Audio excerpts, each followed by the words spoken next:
We will now talk about duals of LP spaces.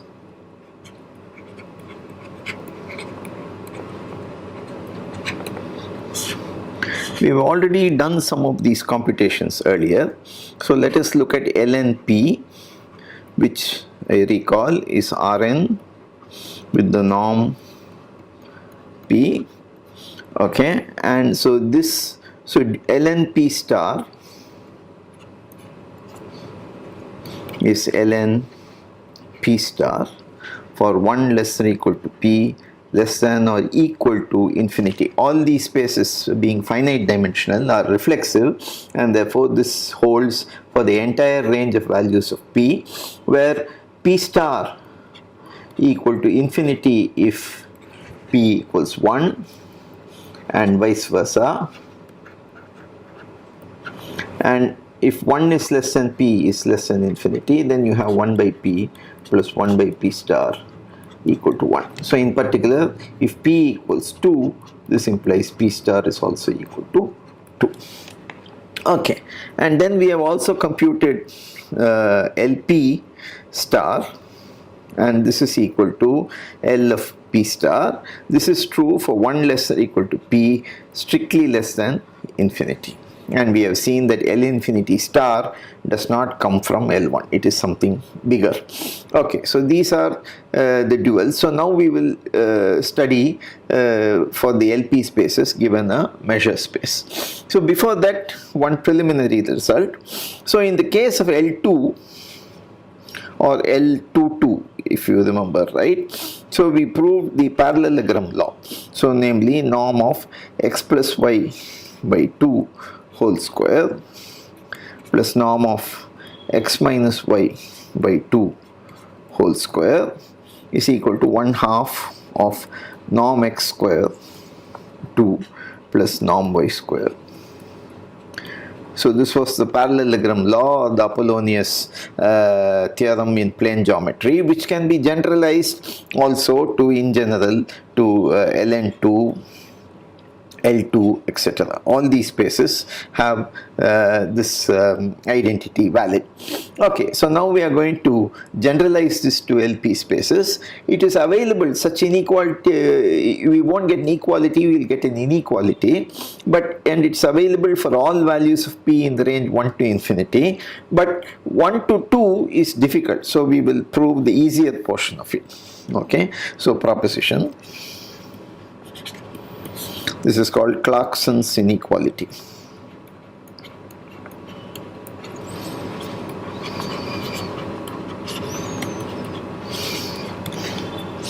So let X S mu be a measure space. Let 2 less than or equal to p less than infinity. So if Fg belong to LP of mu, then you have norm of f plus g by 2 in LP to the power p plus norm of f minus g by 2 in LP whole to the power of p is less than or equal to 1/2 of norm f p to the p plus norm gp to the p. Okay, so this is the Clarkson's inequality, which generalizes the parallelogram law which we wrote earlier. So proof. So consider the function phi of x equals x square plus 1 to the p by 2 minus x power p minus 1 for x greater or equal to 0. So then it is easy to see that phi 0 equals 0, and if you do the computation, phi dashed x will be positive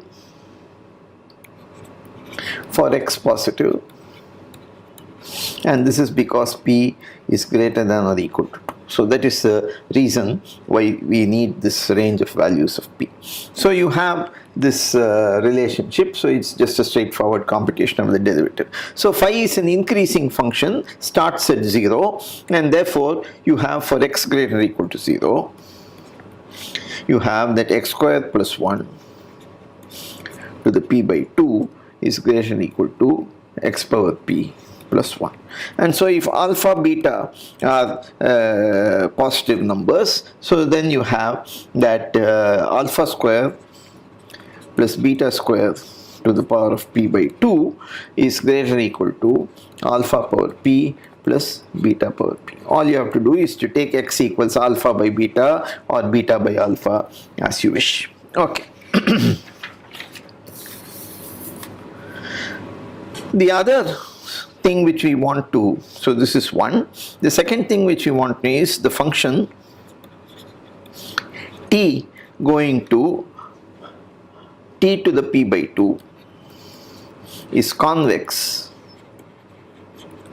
for t greater than or equal to 0. So all you need to do again is to take the second derivative of this function, and then because p is bigger than 2, you will get the second derivative is positive, non-negative, and therefore you have the convexity. Okay, so using these two results, we will now do the following.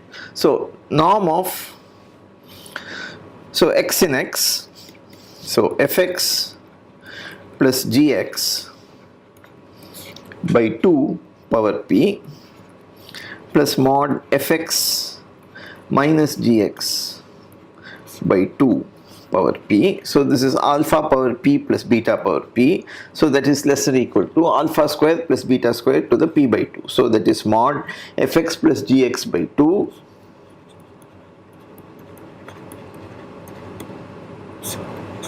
whole square plus mod fx minus gx by 2 whole square to the power of p by 2. Now if you expand this thing, you will get f square 2 times divided by 4, that will be f square 1/2 of f square, g square 1/2 of g square, and then you will, the cross terms will cancel. So you will get that this is equal to mod fx square plus gx square by 2 to the power of p by 2. So now you use the convexity of the function t power p by 2. So this is the value at the midpoint, and therefore that is less than or equal to the average of the values at the endpoints. So this you have 1/2 of f square evaluate power p by 2, that will give you mod fx power p plus mod gx power p. So using, so here we used the convexity, and here you used 1.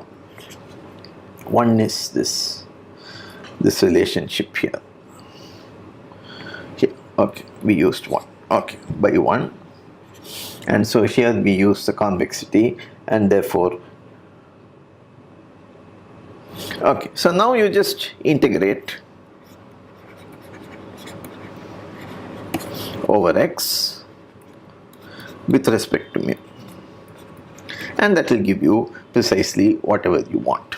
Okay, so this is the proof of Clarkson's inequality. So corollary, so excess mu is a measure space, and then 2 less than or equal to p less than infinity, then LP mu is reflexive. Okay, so we are going to prove it. So proof. So you have norm FP less than or equal to 1, norm GP less than or equal to 1, and norm of F minus G P is bigger than epsilon. Okay, then what you get from Clarkson's inequality is that norm f minus g by 2 p whole power p is less than or equal to 1/2 of norm fp plus norm gp So that's each less than or equal to 1. So 1 plus 1, 2 divided by 2 is just 1. Sorry, f plus g by 2. So that is less than 1. And then you have minus norm f minus g is greater than epsilon. So you get, so this is greater than epsilon by 2.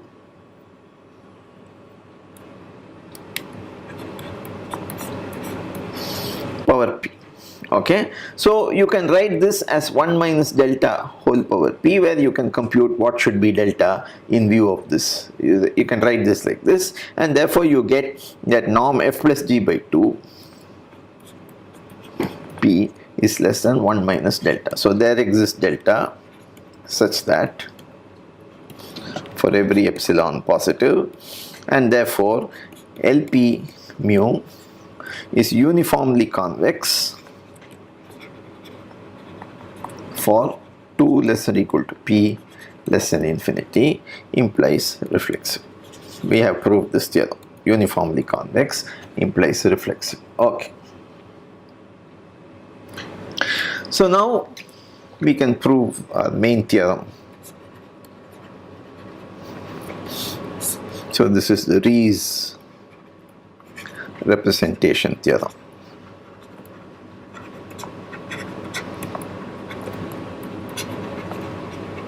So there's a whole family of theorems with the same name. So, and they're all about computation of duals of some function space or the other, the LP spaces, continuous functions, various things.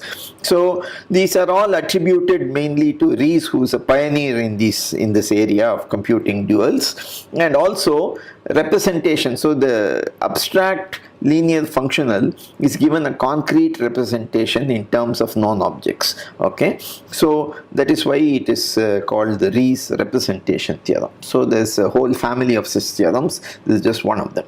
Okay, so let x s mu be a measure space.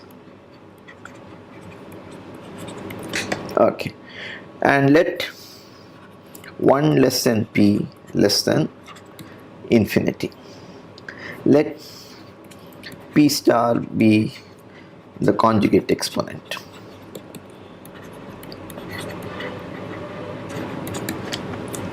Then LP mu star, the dual, is isometrically isomorphic to L P star mu. In particular,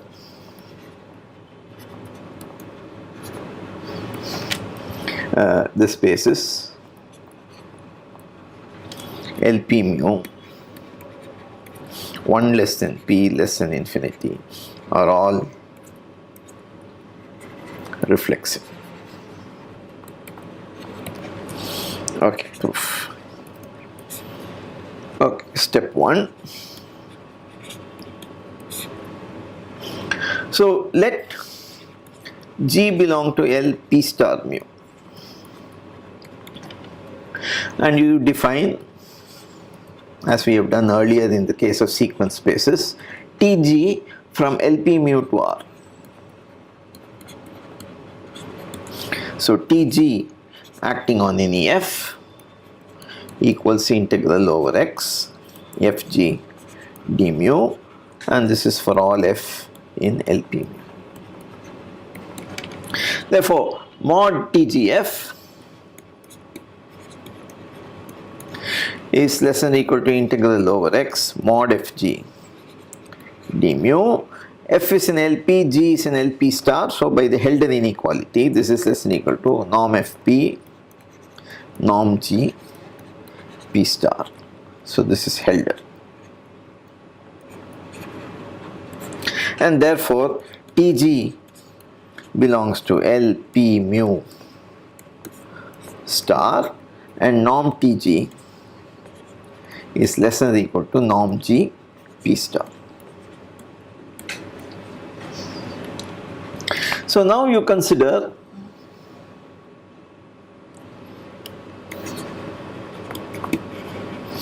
consider the function f of x to be defined in the following way. This is mod gx to the p star minus 2 gx if gx is not 0,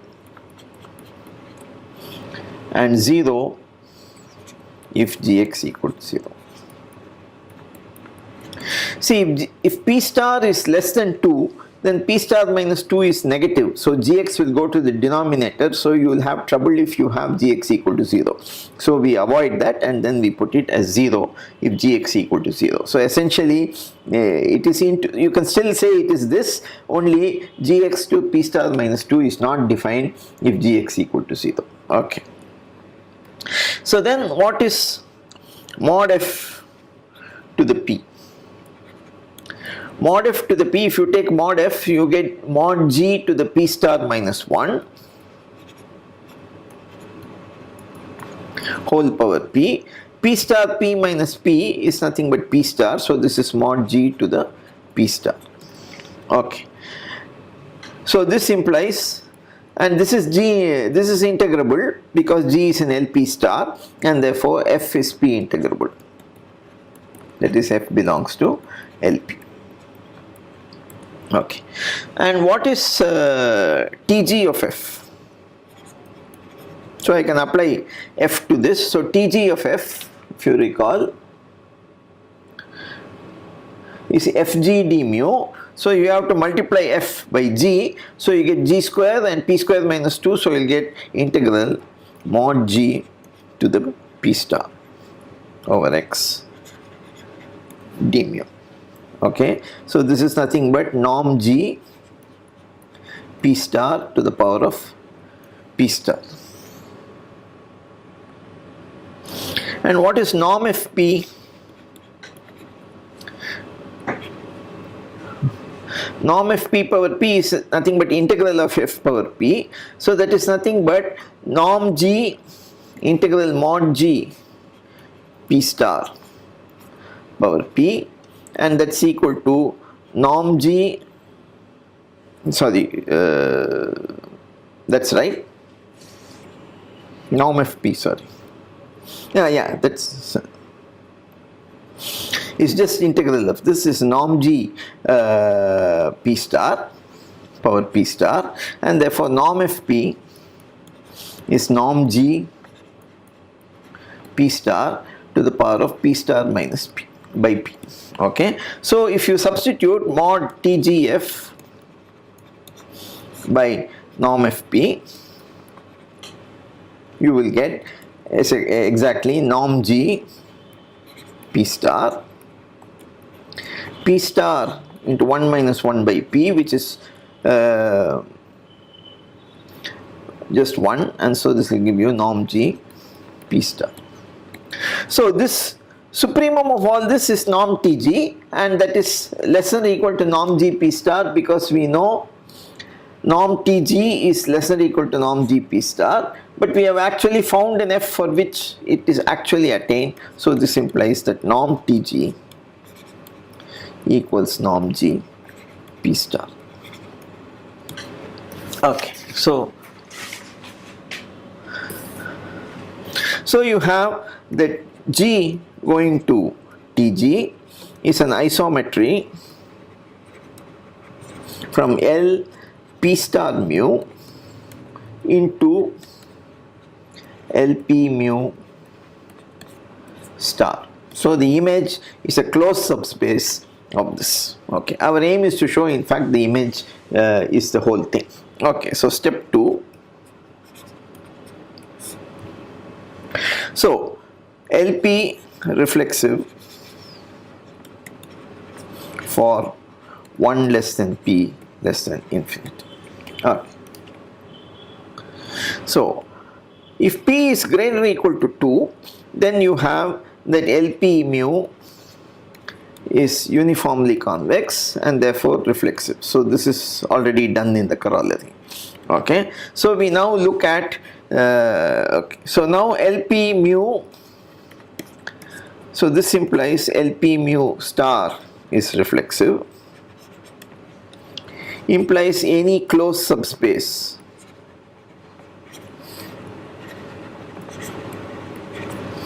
is reflexive, implies L P star mu is reflexive since it is isometrically isomorphic to a closed subspace of LP mu star. Okay, so this is close. But if P is P star, P is greater than or equal to 2, we have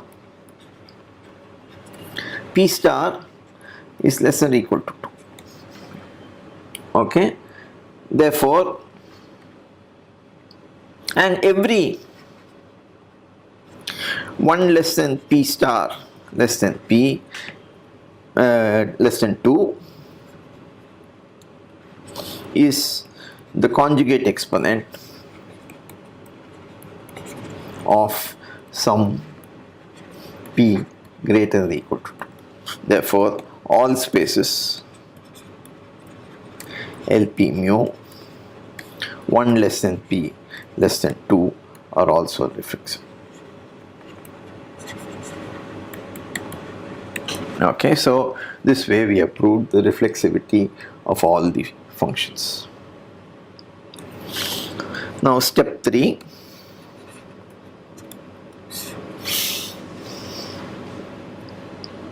So now we will show that G to TG is onto.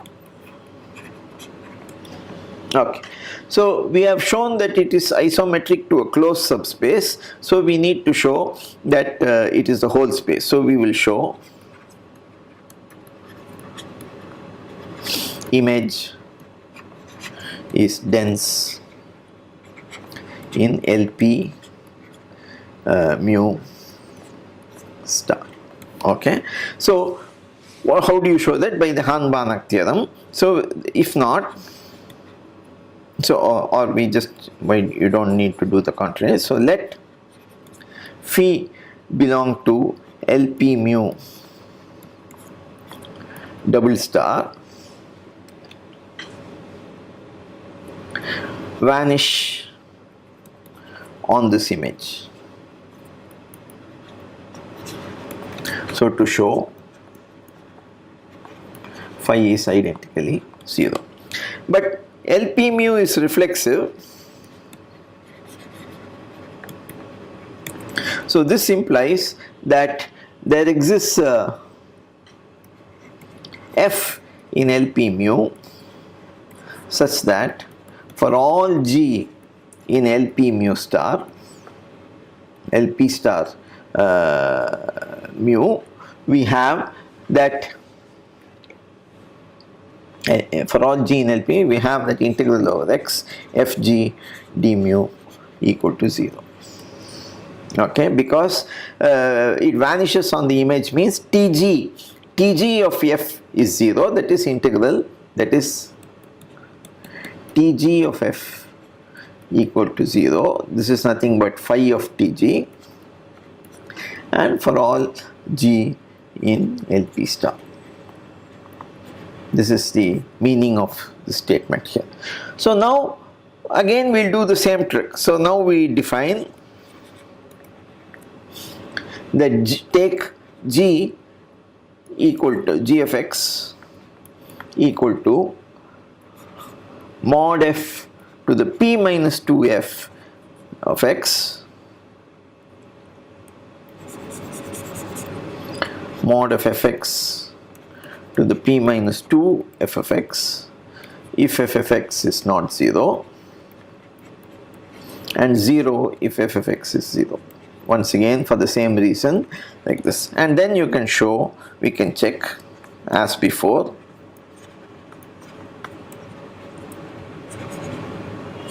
G is now in LP star mu. Okay, and then if you now substitute this, so this will, so now we can use this for G in this relationship. So, and therefore you will get integral mod F to the p minus 2f into f, so that will give you mod f to the p d mu of x equal to 0. This will imply that f is 0 in LP mu, and that implies that phi is 0. And therefore you have that the image is dense, but the image is already closed, so the image is equal to its closure, which is equal to LP mu whole star, and therefore so this implies that LP star mu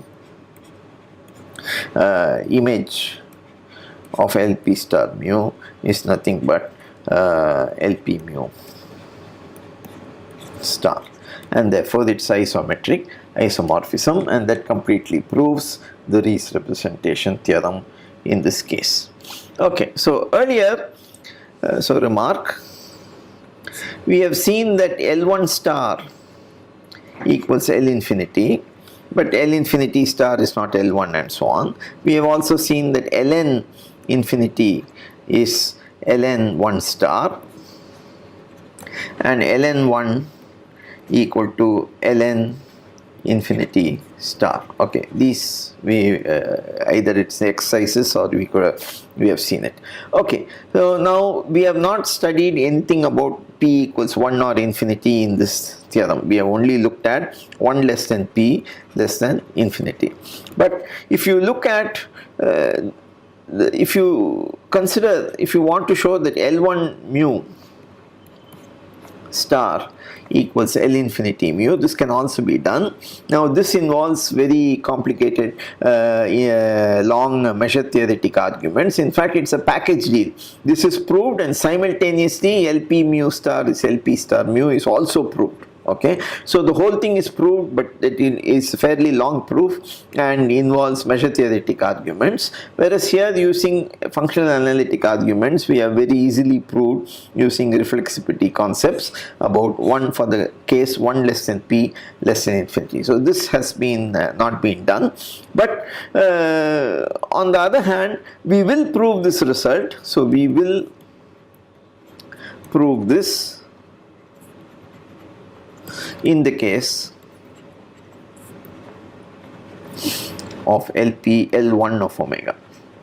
So we will show that L1 of omega dual is L infinity of omega. So I recall the definition of this. So we take omega in Rn and equipped with the Lebesgue measure. Okay, so that is the space L1 of omega. Okay, so in that case we will show that this is indeed true.